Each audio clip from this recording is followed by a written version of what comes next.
Malayalam media വളരെ അഗ്രസീവാണെന്നിപ്പോൾ ഇന്ന് കാലത്ത് ഞങ്ങൾ ഒരു മീറ്റിങ്ങിൽ വെച്ചൊരു ഉയർന്ന ഗവൺമെൻറ് ഉദ്യോഗസ്ഥൻ പറയുന്നു.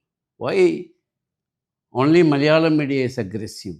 ഇല്ലാത്ത കാര്യം ഉണ്ടാക്കി നമ്മുടെ നാട്ടിലുള്ള അമ്മമാർ, അച്ഛന്മാർ, പെങ്ങന്മാർ, അല്ലെങ്കിൽ ഭാര്യമാർ, അല്ലെങ്കിൽ കുട്ടികൾ, അവരൊക്കെ പാനിക്കാക്കാണ്ടിരിക്കുക.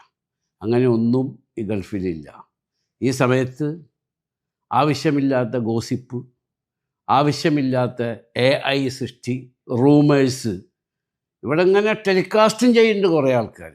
എന്നോട് ഒരുപാട് ആളുകൾ വിളിക്കുകയും മെസ്സേജ് അയക്കുകയും പല മീഡിയ ദൃശ്യമാധ്യമ സുഹൃത്തുക്കളൊക്കെ വിളിക്കുകയൊക്കെ ചെയ്യുന്നുണ്ട്.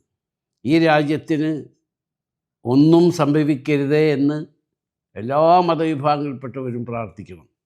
രാജ്യത്തിന് എന്ത് സംഭവിച്ചാലും അതിനെ പ്രതിരോധിക്കേണ്ട കഴിവും പ്രാപ്തിയും തൻ്റെ ഇടവും ബുദ്ധിയും സമ്പത്തുമുള്ള GCCയിലെ ഭരണാധികാരികളാണ്, ഗവൺമെൻറ്റാണ്. അത് അതിൻ്റേതായ രീതിയിലും രൂപത്തിലും ഭാവത്തിലും അവരത് നിർവഹിക്കുന്നുണ്ട്.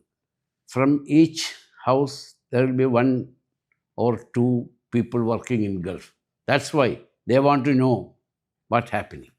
അപ്പോൾ സത്യസന്ധമായുള്ള റിപ്പോർട്ട് ചെയ്യുക. ഇവിടുത്തെ ഗവൺമെൻറ്, ഈ GCCയിലെ ഗവൺമെൻറ് വളരെ ശക്തമായി അത് നിരീക്ഷിക്കുന്നുണ്ട്. ഇവിടുത്തെ ഗവൺമെൻറ് എന്തെങ്കിലും എവിടെയെങ്കിലും വെച്ച് അത് പിടിക്കപ്പെട്ടാൽ അത് റിപ്പോർട്ട് ചെയ്തതിനെ തൊട്ട് ആ മീഡിയ തന്നെ അവർ ബാൻ ചെയ്യും. Because they are very strong. Government മീഡിയകളിൽ നിന്ന് കിട്ടുന്ന ന്യൂസുകൾ മാത്രം നിങ്ങൾ റിപ്പോർട്ട് ചെയ്യാൻ പാടുള്ളൂ. അതിന് ശേഷം വരുന്ന കോൺസിക്വൻസസ് നിങ്ങൾ ഉത്തരവാദി നിങ്ങൾ മാത്രമായിരിക്കും.